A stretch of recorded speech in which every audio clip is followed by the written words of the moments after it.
You can't be serious, man. You cannot be serious! Fantastic. This is George Donikian, and he is an Australian-born presenter, television, radio, sports commentator. He is of Armenian Greek heritage. His parents came out here in 1949, but he's an Aussie. And before I go on with any of that, you can tell he's a seasoned operator because he said, make sure you sit on the front of your chair, he said, because it throws your body forward and it looks like you're engaging with the person you're speaking to. If you sit back here like this, it looks as though you're not sort of your body language. I said, George, where have you been all my life? You've just cost me a shitload of money. I know you're a... I mean, all this media training, you've just given it away for free. Well, let me know... You cannot be serious, Sam. Let me know if I don't sit for... That's the best advice I've received since I've been doing it, ever. That would have been a success on television if I had listened to that. Instead of slouching back, speaking shit to people. So George, before we get on with this, we were just discussing, as you walked in informally, the state of the world that we live in. For want of not being untoward or speaking ill or swearing, the world is stuffed, both domestically and internationally. And you were saying you're just back from Cyprus. Cyprus, yes. Is that Nicosia? No, actually, Nicosia, capital of Cyprus? Yes. Oh, yeah. Nicosia is there, Larnaca is there, Limassol is there, Famagusta are there, but I couldn't get into that side of Cyprus because of the checkpoints and the fact that with my Armenian background, every time you give a Turkish official a passport that suggests you may be other than what they think, they get very nervous. Because Armenia is bordered by Turkey. Go from there, please. Imagine it as this little island, this island of Christianity, surrounded by a sea of Muslim. Yes. So it's a troubled landscape. The Azerbaijanis, which are next door, who were all under this thing called the USSR years ago, have had this penchant, this desire to grab as much land as possible. It seems to be this new world of ours. In the Middle East. And we got onto that because you said Australians are the most unconcerned people about their well-being and health because you didn't say this, but we're a little country. Well, we're a big country, at the other end of the little world. Population at the bottom of the world. No one knows where we are, and we don't know where most people are ourselves. And we just head off to all the trouble zones, unconcerned about what's going on. And you said... Didn't they make a novel or a book called Don Quixote, where this guy... Don Quixote? Where this guy would tilt at the windmills? Yep. That's Australians, mate. That's it. So you what were you over there for before we get on to who you are, George? I'd gone over to do what is dubbed a sizzle reel. Before you get too excited, it's not something for Penthouse or for Hustler or nothing Playboy. to do with cooking sausages out the front of Bunnings. Very good. I like that. It's nothing to do with that. It's basically a reel for Hollywood. It's an opportunity to showcase something exciting, a project perhaps, that may appeal to them. And we were working on a book called The Icon Hunter, which is all about a young Cypriot girl who was thrown out of her home along with her family and thousands of others in 1974 when the Turks invaded the island. And what is it? You're over there. You're going to pitch this to a company in Hollywood? No, is that what you're doing? I was commissioned to fly to Cyprus to meet the Icon Hunter. Yes. To film some of her in her habitat. Yeah. And present something exciting enough so that Hollywood might give it the green light and start a movie, make a movie out of it. And who decided that you would be the man to go and do that? Did you were one of the American producers who had heard of me through Australian channels, which was exciting. Yeah, and it gave me an opportunity to see the Icon Hunter in the flesh. She's a sparkling, powerful, passionate woman who doesn't take no, who's just dared a guy called Erdogan, who's the president of Turkey. Yeah, I know, yep. To meet her any place, any time for 1 hour to talk about reuniting the island. Did you call it Turkey, as they insist? Turkey. No. Look, the Westerners call it Turkey. Turkey. The Westerners. I've been calling it Turkey for years. Yeah. Turkey. Because my forebears on one side, my father's side, were from that part of the world. They're Ottoman. Yeah, Ottoman. They were part of the Ottoman Empire. Yeah, I remember. I know. My great-grandfather had an empire of his own before he lost it all in the Great Genocide. Did he? Yeah. Good God. So, do they want you to do Did they want you to do the presentation in English, or you? It's all in English, my boy. It's all about winning over Hollywood. You can speak your language. Yes, I can. Greek or Armenian, or well, is there a my difference? Armenian's pretty ordinary. My Greek is pretty good because primarily in the days when I was born in Sydney, where I grew up, there were very few opportunities to speak Armenian or learn Armenian. It has improved immeasurably since My extensive notes, George, say that you couldn't speak English until you were 7 years old. Correct. I spoke Greek, Armenian or Turkish. My great-grandmother, Marise, would always talk to us in Turkish whenever we were outside. Yes. And the reason for that, imagine now, this little old lady, 90 plus, parading us through the parks and talking to us only in Turkish for fear. She'd been so traumatised by the genocide and her long trudge out of Turkey for her safety that she always felt she didn't want to give the outsiders a view that her children were Christian. So she was so traumatised, she would speak to us in Turkish. And I'd say to my mother, why is Grandma speaking to me in Turkish all the time? Why can't she speak to me in Greek? And Mum would sit there and say to me, she's been through an awful lot. You need to understand the trauma. And what she's really doing is giving you a glimpse of the time, and she's giving you, she didn't say it then, but I understand it now, Grandma or great-grandma was giving me an oral history of what had happened, all the events. And I was too young to appreciate it then, but I remember it like it was yesterday. That's like the edge of sort of pseudo-racism even back in those days. And I think this is correct. When you started in 1970 in far north Queensland, in the 70s, 1975, in far north Queensland, they asked you to change your name from Donikian to Donikian because it sounded like Donegan of Irish-sounding name, more Anglo-Saxon. And I thought, wow, imagine someone asking you to change your name in this day and age. They put you in jail for hate speech, for... I'll get on to how you reckon the world's changed since you got here, or not since you got here, since your parents got here, but and you changed your name to, that is extraordinary, that they want you to change your name to Donikian. Donikian. I remember saying to the management at the time... really, you said? Yeah, I said, no, I said, so if I can't be George Donikian, what can I be? And they said, you can be any colour, George. You can be George Green, George White, George Brown.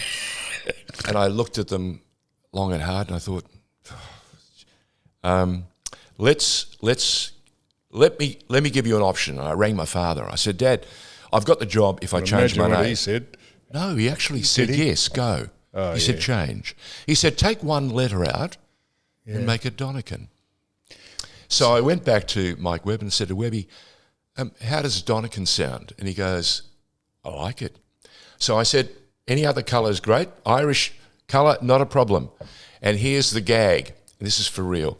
I'm on air. I'm at 2WS in Sydney, the brand new commercial broadcaster doing lovely things in the Western of Sydney. And I'm on air for about 6 weeks, and the reception desk goes, a call for you, George. I said, sure. When I finish on air, I'll take it. I'll take the call. So I ring them and I go, how can I help you? And they go, would you consider being our host and patron for the first ever St. Patrick's Day Parade in Sydney? Oh, really? And I said, I beg your pardon? And I said, you're game enough, Yeah. I'm game enough, I'll be there. Yeah. And I've rocked up. This is before television. Irish Armenian man. And I've walked up and they've gone, you're not Irish. Fantastic. And that, yes, that is but, good. we did that for a number of years. We had a lot of fun with it. But the Sydney Morning Herald could not tell the difference because when I launched the SBS World News in 1980, Yeah, I've got that. and here I said to somewhere. Bruce Gengel, Bruce, I can't be Donikian anymore. And he said, why? I said, because that's not my name. No. And he said, what is your name? And I said, Donikian. He said, go for it. And I've gone, welcome to SBS World News. My name is George Donikian. And the Sydney Morning Herald wrote the next day, Donikian changes his name to make it sound more ethnic. Fantastic. Isn't that So, extraordinary? the truth is now, stranger than I've got Bruce Gingell here. Yeah. Bruce is a wonderful man. Yes, well, he was. They don't make them like that anymore. No, and his son, of course, David. Yeah. I had a bit to do with David. And most of the troubles I got into on Channel 9, he'd ring me up, and I had a very good relationship with him. And but a man who's, I think he concedes. I think he's autistic, isn't he, or he's something? Yeah, autistic. Yeah, there's No, he is. He says that commonly known. Yes, it's on the spectrum. A spectrum. That's Yes, right. yes. So George Gingell. Bruce Gengel. George Gingell. That's right. Bruce Gingell. I'm just Yes. looking at my notes here. He's got you to do. I looked up what these letters meant, but I Yes. couldn't find what they meant. Go Let on. me just find where this is. Sue Yeah. loves me doing this. I write all this. Oh, so in 1999, I think Bruce got you to head up a station called IMBC. Okay. The year was 1979. What was it? 79. 79, and he said at the time, Why did I say that? because you got excited. It's that. TV started. He met Bruce Gingell. Yep. SBS currently are running this 50-year celebration. They say they're 50 years old. They're not. I hate to break it to you. They're not 50 years old. They're only 45 years old. Television is 45 years old. The radio arm, which Television is 45 years old. yes, we launched in 1980. 56. What? We launched in 1980. Who did? SBS. Oh, SBS. Oh, pardon me. Yeah, that was the original. What's SBS mean? Special Broadcasting Service. Well done. And it was invoked. No one would know And that. it was invoked by Except Bruce you. Gengell when the Prime Minister of the day, Malcolm Fraser, said to him, "We've been stumped. We were trying to get this commercial license up and running. That is the IMBC, Yeah. the independent, Oh, I see. IMBC. the Independent Multicultural Broadcasting Corporation with ads." And they went, Channel 9, Channel 10, Channel 7 said, over our dead body, you're going to run a commercial television station with ads that you're going to play in all manner of different languages with subtitles. That's not going to happen on our watch. And we were stumped. We were stopped in the Senate, stillborn, as they say. Yeah. And suddenly you see Gingell and Fraser look at one another. And Fraser says, "So what do we do now?" He said, "You're the Prime Minister. Invoke the Special Broadcasting Act." And from that decision morphed this radio service that came under our wing, under our umbrella, and television came to be. And that was late 1979, 1980 was when we launched. Well, you've taught me two things today. One is to sit forward. You don't know how conscious I am while I'm speaking to you to sit forward. I have, it's on the... It's called rock and roll. Edge of my mind.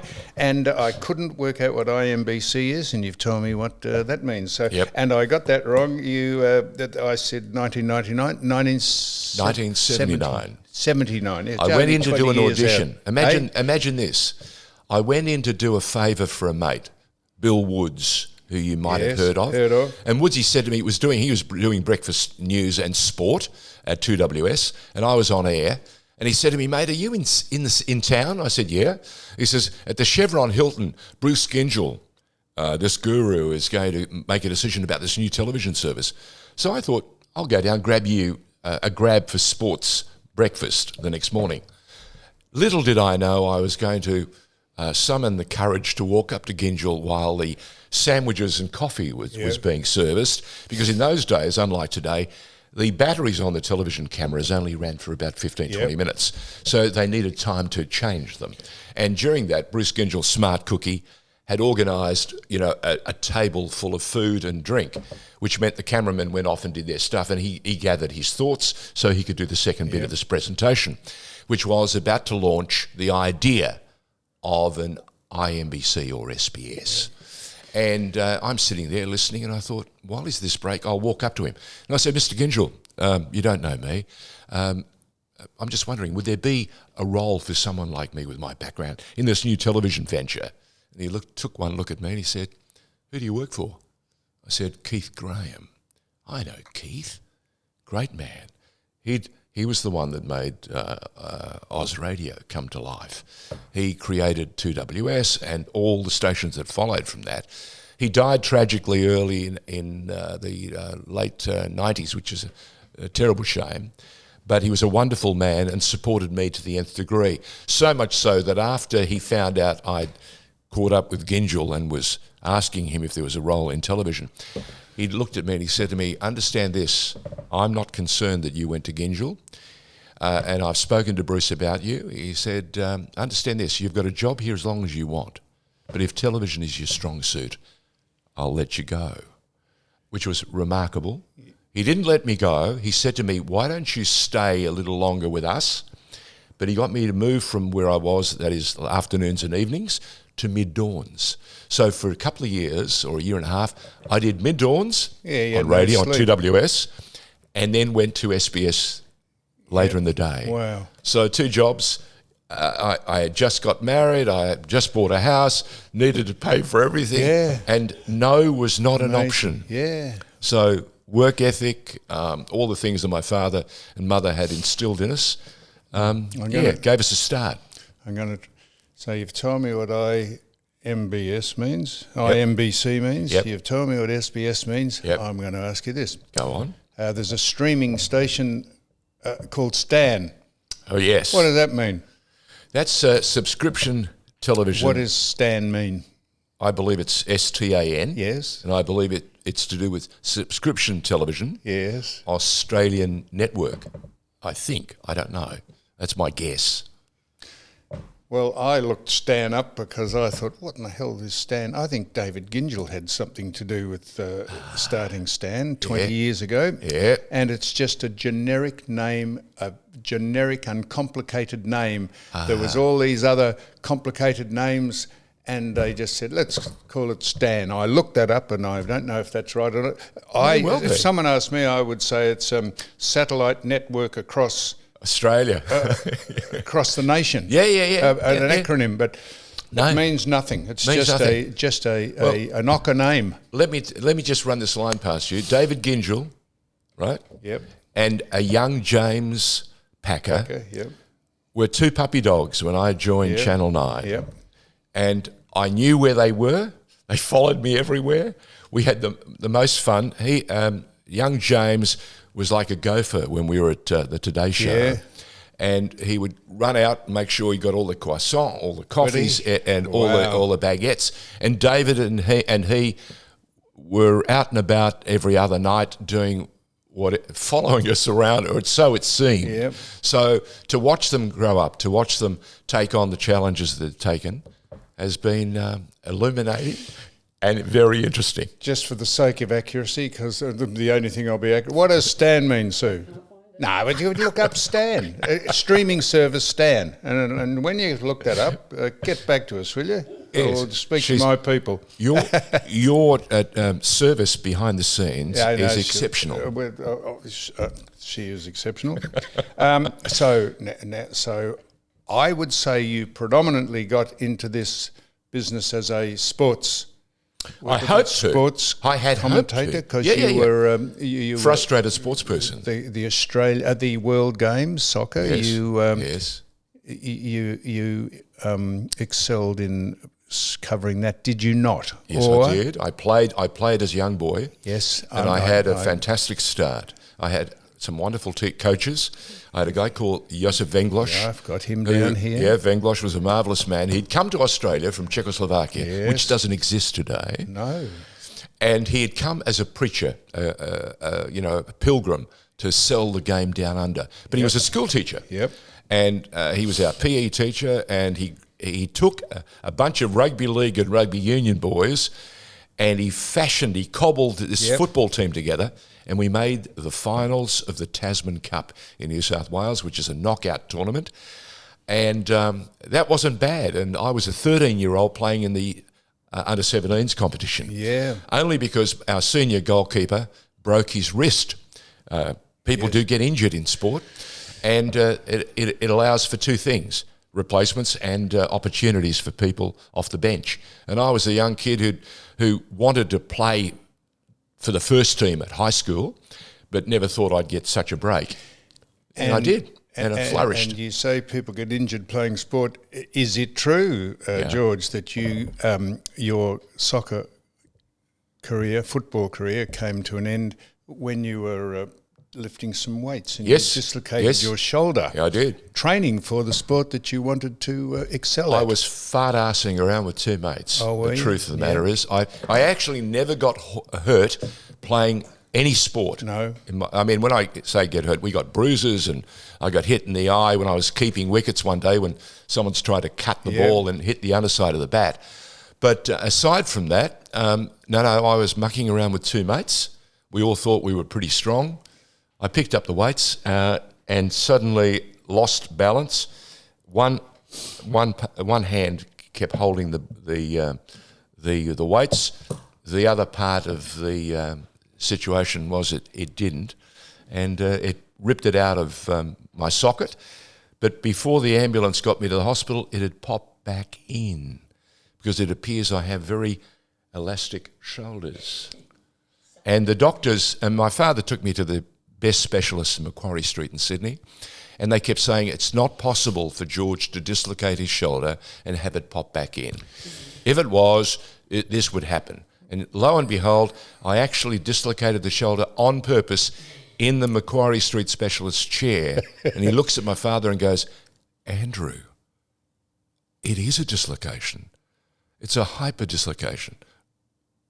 And I'm sitting there in pain going, "Can I put it back in now?" And there you go. You were saying? What I'm saying is we've got the official... Stan. Yes. Is an Australian streaming service chosen. The name is chosen for its simplicity to avoid the technical rhetoric that other platforms have, like View or Flix, and it was selected after testing various options, arriving at the brand name that consumers could easily associate with. Like, so they've dumbed it down for us Aussies. As possible. That's exactly what they've done. Yeah. Cobber. It's a wonder they didn't call it Knackers or Kanga, but that's Stan. Here's the thing that fascinates me. Susan. You talk about dumbing things down. Yep. And yet, in all the football programs you guys have been involved in over the years, you've always wanted to lift the program. Yep. You've always wanted to educate. You've always wanted to entertain.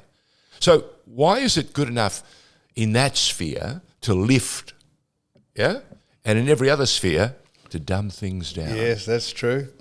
Can you run that past me? No, I can't. I've said this... is it a fair observation? Yes, absolutely. In fact, I love watching soccer. I know you think that's... saying that just because you're here, but I don't.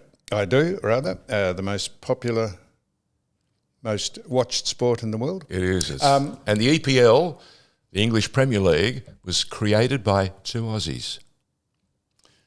Sam Chisholm. What was it? Yes. Listen to this. Yeah. Sam Chisholm and David Hill.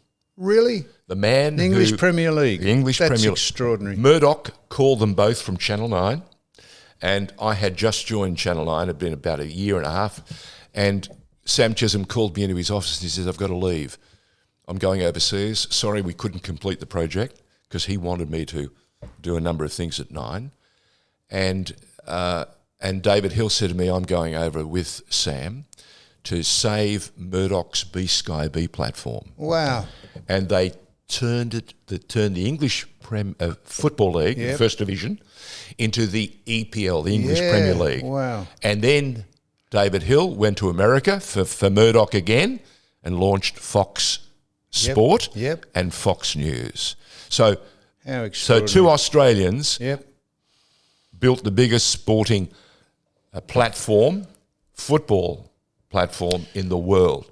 Well, so you're in good company. Well, seeing as we're on that, with your hat on as a soccer aficionado, or I'm a sports nut. Understand sports that. nut. What do you make of another great Australian getting the flick after he just won the Ange Postecoglou? I'm grieving. How did that happen? How does that happen? He must have been extraordinarily at odds with the people who own the club, or how? Understand? How would that happen? I'm a lifelong Tottenham man. Yep.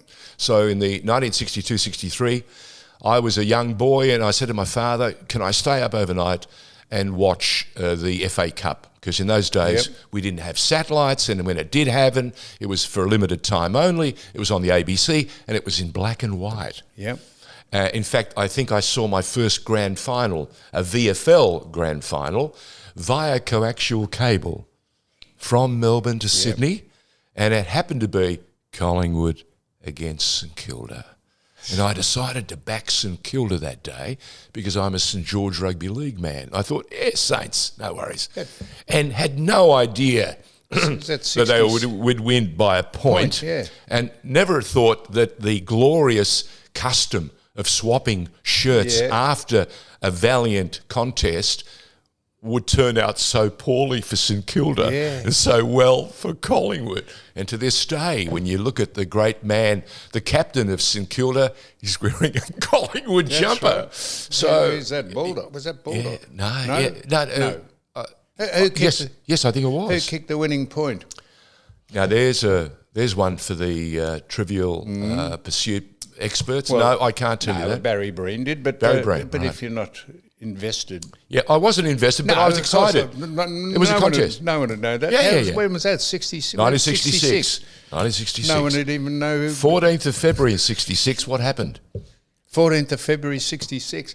Decimal currency? You betcha. Yeah. When I started playing football at Geelong, I got paid in pound notes. How much did you get? £90 for 9 games, and £90 for the next 9 games. I only played 18 games. Wow! And I've said this before. I took the 90. They were £10 notes, which were red. Yeah, they were as big as a dinner plate. They were as big as that pad. And they've shrunk since then, haven't they? I took in every way, and I took home £90, and I put them on the kitchen table in front of my mother, and she actually started to cry. She said, "I've never seen that much money in a bundle ever in my life." And I so that's then you've just told us what's wrong with this world of ours. You're in one beautiful image, one fell swoop. In one fell swoop, my mother would give my brother and I 10 shillings. That's it. Wow. Right? Which equates to about $1. Yeah, absolutely. Sort of. What it is. Yeah. 10 shillings, and we were. What year? I'm thinking the late 50s, early 60s. Holy mackerel! 10 bob. 10 bob. That's extraordinary. We'd go the tram in Sydney, because Sydney bought the tram. Yeah, well, not only that, Sydney had the most extensive tram system in Australia, ahead of Victoria, right? Which would make a lot of Victorians very angry to hear that, but that was the reality. But New South Wales, in its infinite wisdom, J.J. Carl's government thought, no, we'll just rip them up, and the world and the future is based around cars and cheap fuel. What could possibly go wrong? What could go wrong? Well, we would get on our tram from Kingsford and go to Woollahra, then on and walk with our cousins from Woollahra to Bondi Junction, to the Metro Cinema, and for 10 shillings we would buy a box of Jaffas, What, in Choc the 50s, Tops. 10 shillings? Yes. 10 shillings was a fortune. I know. I'm telling you, I could buy 2 Choc Tops, I could buy 2 bags of Smith's chips, we'd buy tickets, and I'd have change for Mum when we got home from 10 shillings. Today it'd take me $100 to take you and I to the cinema. Strangely enough, while I was looking maybe something up about you, on the Instagram that they it said that there was a flashback. It said, what does say that in 1972 a pie was 20 cents, and the people were complaining and they saying that's disgrace that the pie's gone up to 20 cents. We read that. I used to sell my father's service stations. We used to sell cigarettes. They were 2 and 9, or 33 cents, yeah, when they went metric. 33, and it was a box, a packet of 20. Today they're, what are they, $60, $50, $40? And that's basically tax. It's basically the government's way of saying, well, we can't ask you to give us that money, but what we can't ban it, but what we will do price you out of is we'll leverage your desire for a cigarette or for a smoke or for a drink. It's amazing, and we'll fill our coffers. It's a bit like what's going on in Victoria at the moment. The farmers are being asked to do something which I think is dastardly. At a time when they're on their knees, they're being asked to pay an inordinate amount of money, a levy that's come out of nowhere. Why? Because the state government of Victoria, and I don't care what colour politics they are, they've dropped the ball, they've let us down, and Victoria is on its knees financially. George, we started last week. I do this podcast with Wayne Carey. Yep. And I was contacted by a person who was in the, a television hostess presenter on Sale of the Century, or Elise May McKinnon. She's married to a farmer. And she said, would you get behind a green armband day for the farmers? We put that to Geelong and we put it to the AFL, or she did. The AFL said, we only wear armbands when people have died. Well, they're almost dead. That's exactly right. So you are spot on. We are onto a campaign to try and have people raise money, buy a bale, pay for hay, rattle for cattle, or do something to help the farmers out, because Geelong's on the edge of the Western District. Correct, and we're suffering a tremendous drought. That's fantastic you say that. Very interesting you say that, because we're right onto that. Well, I'm not onto it. I just said, that's a great idea, Elise May. See, but you understood it was important. Absolutely. To get behind something so meaningful. Bravo. For all the things the AFL get behind, all the petty... Don't start it. I know, that seems to be one of the... That would seem they want to be an advococate for everything. They do. Well, if that's the case, they want to be loved get by behind everyone. this. Oh, yeah. Yep. Let's get behind this. Always, you'll end up selling your soul if you want to be loved by everyone. Let me tell you. They say if you don't want to be criticised, just don't do anything. That's it. Don't open your mouth. Now, you must have been you were sent to Athens for the 2004 Olympics. Yes. They might have been they might have said, well, who will we send? We'll send a Greek man. An Armenian Greek man over to cover the Greek games. Or did they? Do you remember why did they the hue and cry leading up to the Olympics? Those Olympics? Yes. That they said that they had no things developed, or no? They'll never make it. Yes. The games will not start on time. That's right. Yep. So the Greeks, in their wonderful way of being great performers and actors, decided we'll take all that noise and we'll include it in our preparations and our presentation. And if you can remember back to the opening images of the telecast, there's all these guys in white overalls running around, doing it. With a hammer, a rubber hammer, basically getting it ready. The last big crowbar, trying to get every bit of hardware just right. Mind you, before they flick the switch and launch themselves into this wonderful presentation that thrilled the world. Now, mind you, they would probably be a bit dubious about the Athens Games, because it's taken them a while to complete the Acropolis. God, that's that old tired joke. I was going to say that. It was built a long time ago and it's come down. It needed a refit. And it needed oodles of money. And perhaps if all those museums around the world would send back some of the funds that they gather from people who visit those museums to watch the great bits of Greek antiquity, they might be able to find some money to rebuild the place. Fantastic. Can you imagine? Now, I'm going to test your memory. Who was the great star of the Athens Olympics in 2004? Ooh. Well, I think there might be a hell of a lot of stars, but I think he won 6 gold medals. We're talking about in the swimming pool? Yes. Right. Was it the Great Phelps? It was the Great Phelps. Yeah, the Great George. Phelps. Beautifully Freak. done. Freak. Yeah. An absolute freak. So into your realm as sport and at the Olympics and we never finished talking about Ange Postecoglou. No, we did not. And I'll stop you there for one moment because it's important. Yes, it is. As a Tottenham Hotspur man, I've known the club through thick and thin. I've known it when Daniel Levy, the current CEO, and Joe Lewis were not there. Before that, it was Alan Sugar, and Alan Sugar was another millionaire who thought it would be good for his brand to be attached to this football club. Well, the current owners have a particularly smart way of doing business, and as a financial model, it's fantastic. But what they don't do is exceed their budget. Unlike Chelsea, which had as their owner a guy called Roman Abramovich. Yes, And what made him very special? He was a Russian oligarch. Yeah, he was. Where did he get? Tell me about communism and oligarchs. How does that work, Sam? Where do they find the trillions of dollars to be able to flash around? Corrupt. And what he did was he bought Chelsea, he broke the English Premier League and won for himself a bundle of championships, which for the fans only, people tell me that fans know everything. No. Fans only know one thing, winning. That's it. You win for a fan and they'll love you, right? You lose for a fan and they want you out. Yep. How do I know that? As a former president of South Melbourne, in the days when I was Hellas?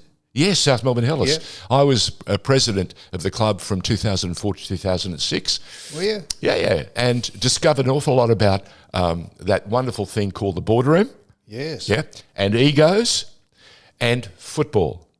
And it was a wonderful exercise for me, and it also gave me a real insight into just how football clubs run.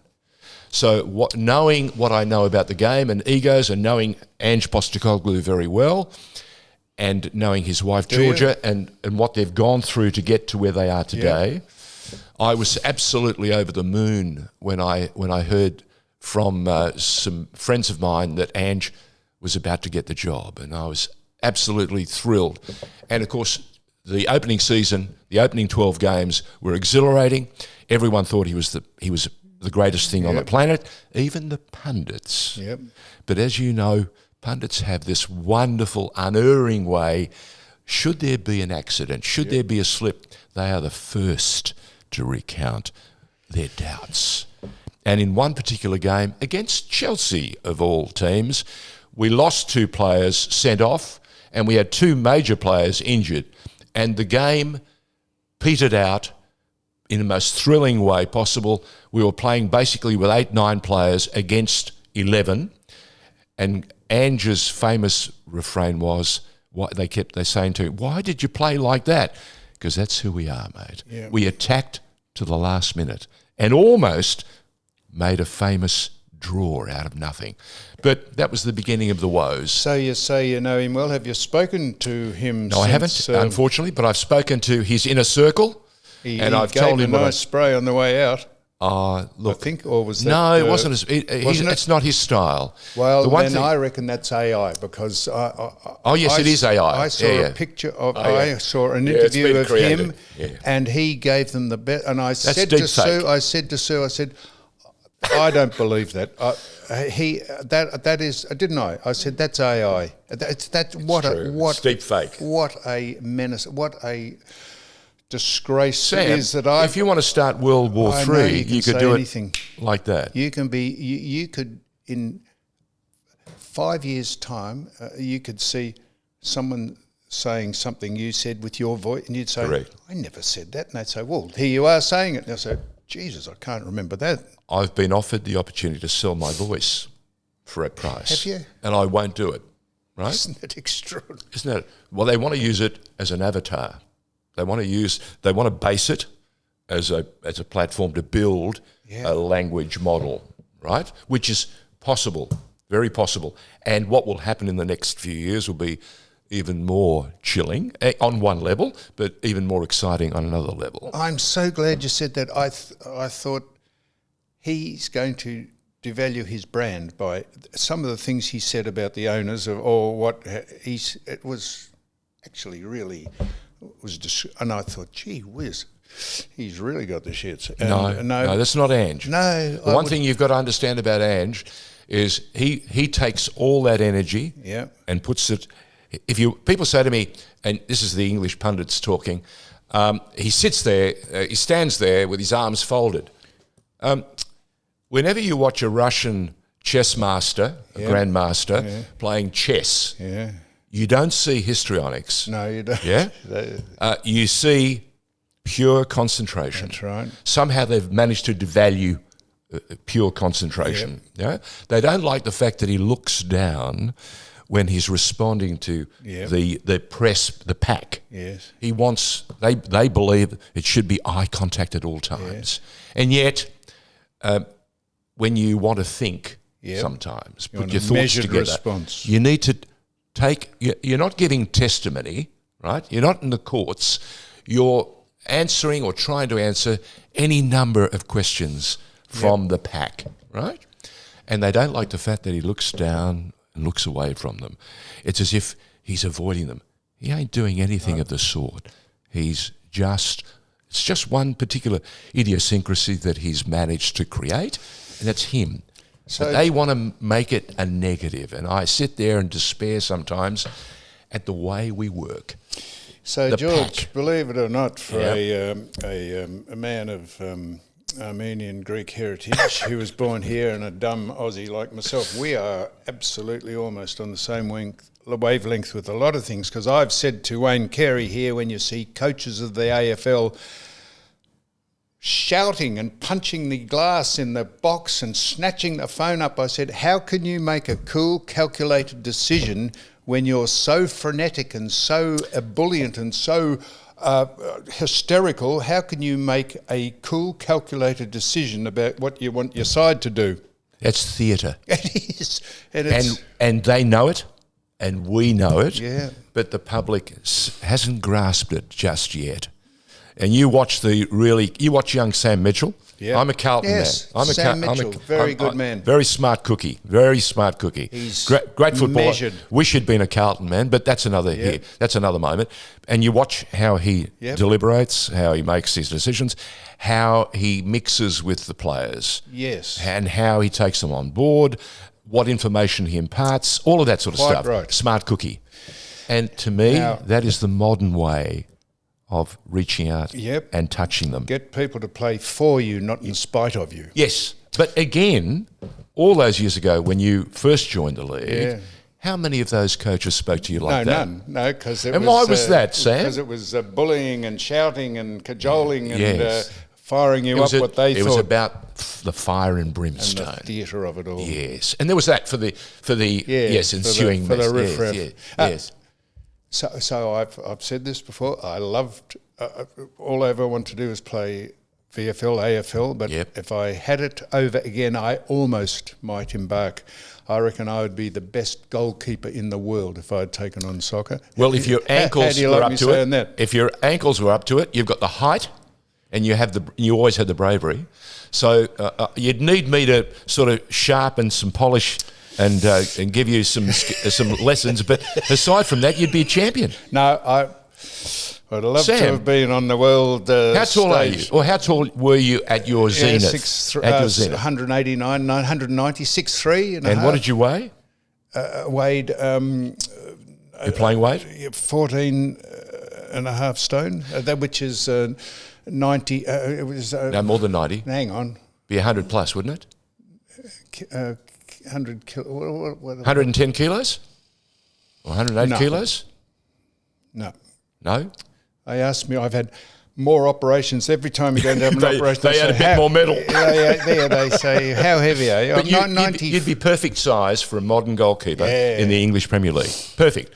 Because you'd have to take control. 94. There you go, 94. Right. Yeah, I'm currently 88, wanting to be 84. Yeah. And my playing weight was 78 kilos.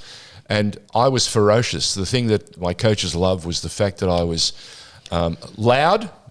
There was no way that the defence didn't know what I was thinking, because I would tell them, and I would roar so that the opposition attacker would be very aware that I was coming at 1,000,000 miles an hour, because I've always been of the belief that they want one more second on the ball.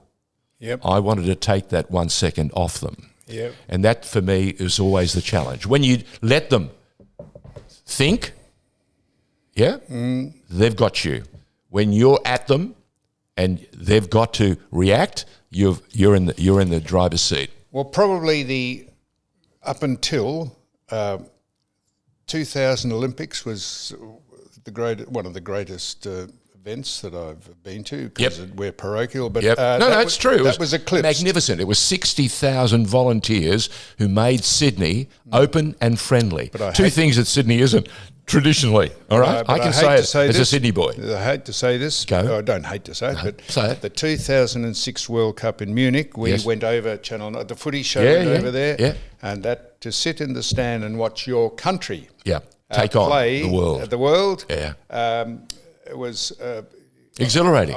Exhilarating. We sat next to, and the hairs on the back. It was a different because it's a nation. Because we never, as AFL players, never play for your country, and that's one of the great hooks of playing international sport. Absolutely. That's why young Sam Kerr chose to be a footballer, a round ball code, and she's travelled the world. She's made money that she would never have made in any other sport. Yep. And, up until recently, when she dropped the ball and let herself down and let her fans down and let her sport down by bringing the game into disrepute, she was one of those elite young women, on a wonderful journey, doing something remarkable. A bit like this. Can I tell you a story about a young 14-year-old?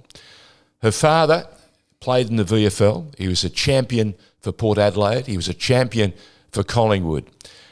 His name was Phillips. I know. Greg Phillips. Greg came up to me one day. I was in Adelaide. We were doing a charity fundraiser every year, and we would do a curtain raiser before the Crows would play any opposition. So we'd play 15 minutes each way. And it would be a team of assembled stars of the old SANFL and some legends who'd come together against a bunch of businessmen and sportsmen from other sports who were sponsored, to play. And Greg said, is there any chance that I might be able to get my daughter to run onto the pitch? And I said, who's your daughter? And he says, young Erin, she's 14. I said, sure, we'll get her a couple of sponsors. And sure enough, we got $10,000, two sponsors, $5,000 each. We got her a shirt. I think it was Sea Shanty, or the people who make the seafood in South Australia. And they came to the party. She ran out in front of 48,500 fans before the Crows were to play Geelong. Old Gary Ablett was in the race watching. This young girl enter.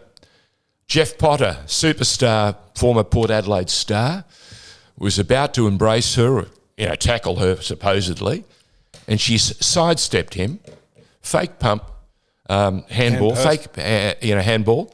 to the next player who ran towards her, and she's run straight, kicked a goal.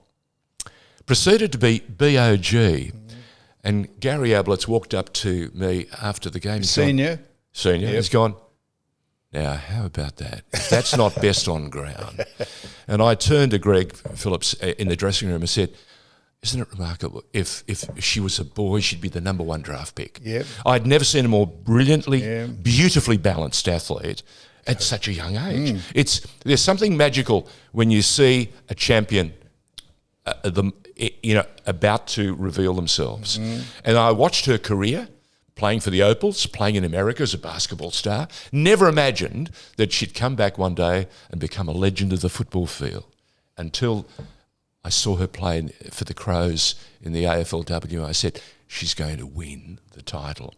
And she's gone on. And the other day, she she was made a legend of the game. And I'm thinking, now that's a journey that I was privileged enough to see from a 14-year-old girl, and how she handled not only the acclaim, the challenges, the pitfalls, the setbacks, and how she's risen to be this wonderful ambassador for all things Australian. I love her. I think she's Well great. done. Now, I just want to ask you. And how tough was her father?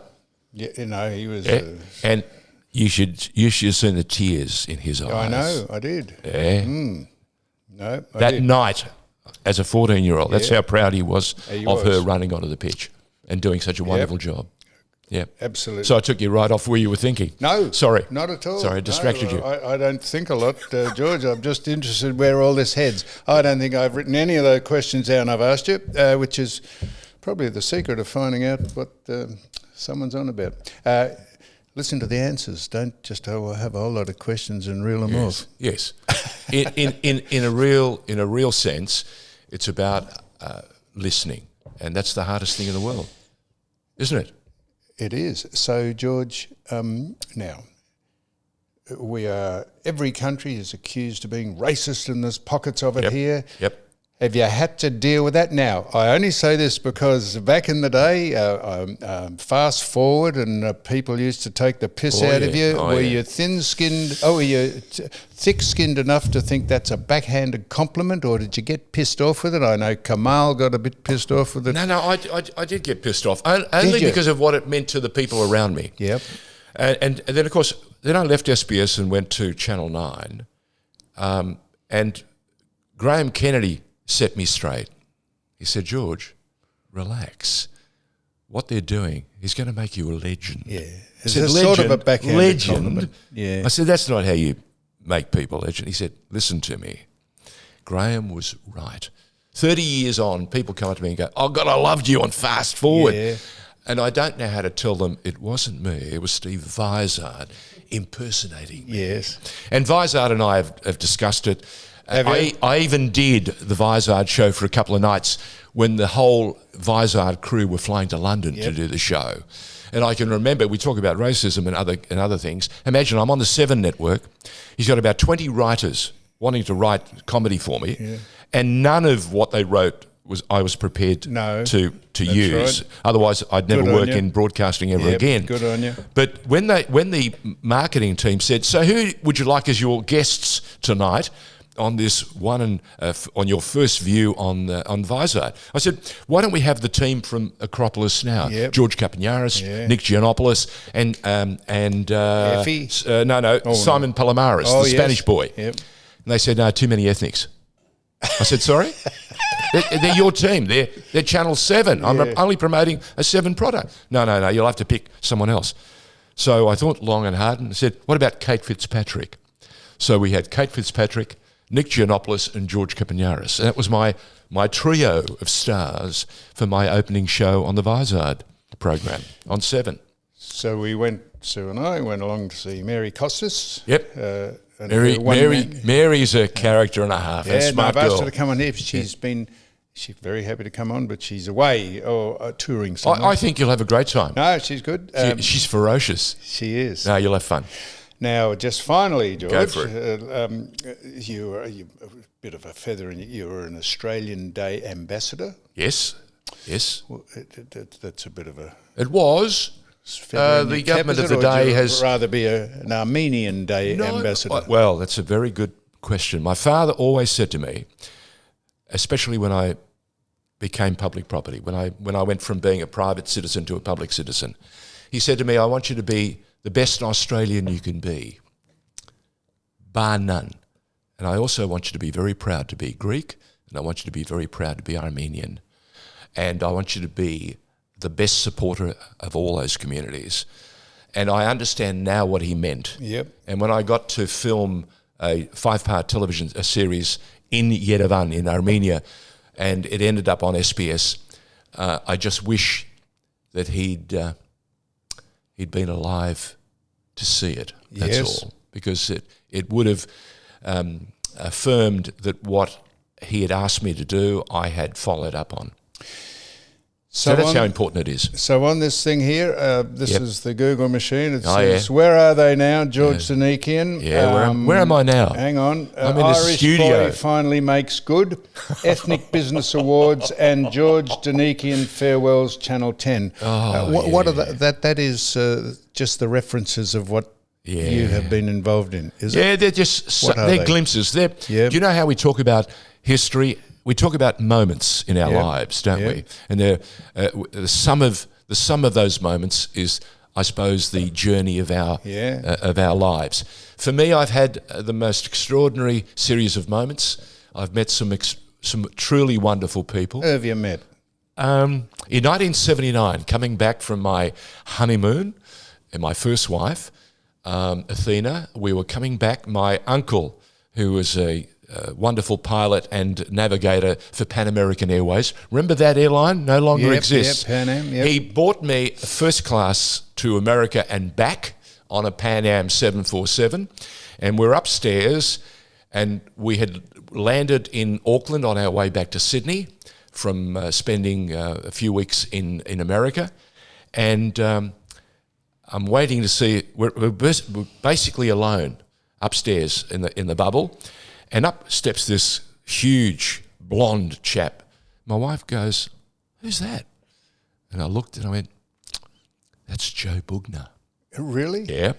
And suddenly 3 women join us as well.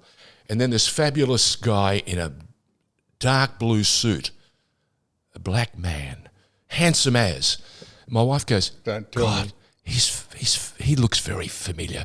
I said, "Close the paper that you're reading and tell me what's on the front page." And it had Ali to fight Bugner in an exhibition in Sydney. Bravo. Yes. We both met the great man. We have met the great man. And I had 4 hours with him flying over. Fantastic. And we shared a wedding cake because Pan American brought the cake up and we could share it. Fast forward to 98 when he was a guest of the AFL and I'm in the Tui's box with Mr. and Mrs. Sedgman. Yes. And they brought him in. He's introduced to the great Frank Sedgman and his wife, and I'm next in line. And there's a young Everett there with these crutches because he just had the operation or about to have the operation. And he walks up to me and he goes, I know. "Long time between drinks." Oh, isn't that fantastic? And I melted. So never say to me, the one thing that made him extraordinary was his mind. Yep. And he was very definitely, and I can say it with clarity, I met the most recognisable face in the world. Yep. And we spent 4 hours together. That's brilliant. And he was magical. Yeah, they say never meet your heroes. My God, special. To recognise you after that is extraordinary. Is 79 to 98. Hey? Now, George Donikian, this has been fantastic. You've you've taught me to sit on the front of a chair. I'll never forget that ever. The camera will appreciate it so much. Fantastic to speak to you, George. You're a star, and you're still a star. And I hope this project that you're going over to promote, what are you promoting? Icons? The Icon Hunter. The Icon Hunter. Read the book. It's on Amazon. Oh, is it? Yes, it's a great book. Tells a story about a famous sting in Munich in 1997 that saw a bunch of art dealers caught out by this young icon hunter who realised what she had in her grasp, and she managed to turn the tables on them, and they were caught with all the relics and stolen treasures, hence the Icon Hunter. Well, I've only ever read 2 books in my life. One of them was Biggles Goes to Borneo. Great book. And the other one was, while I was at school, a little racy novel called Madame Lash. Madame Lash. They're the only 2. Yes, haven't read Madame Lash. It's a grubby little book that went around the boarding school. Got it. All Got the it. salacious Geelong bits were Grammar. underlined and yellow penned out so you could see where all the good bits were. So, George, yes, sir. Thank you so much for doing this. My pleasure. It's been fantastic, and we wish you and yours and your wife and everything else and all your projects and all what you're doing in the future well. Thank you so much. My delight. I look forward to when we can do a yum cha together, yes, so we can tell a few more stories over one of our favourite cuisines. Thank you so much.